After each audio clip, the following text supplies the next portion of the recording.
Hello guys, welcome back to our channel, and in this video, I'll be showing you how to bookmark a thread on Slack.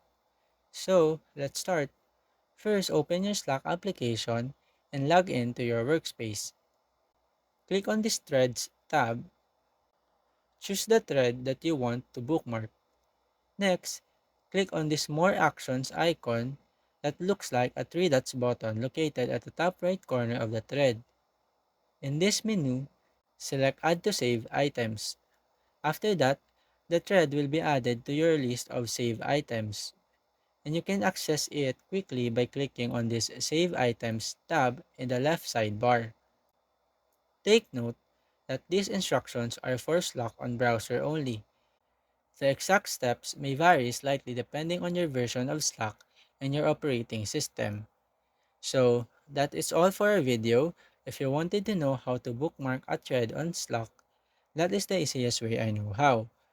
I hope you find this video helpful, and if you do, kindly give us a like and subscribe to our channel. Thank you very much, and I'll see you on the next video.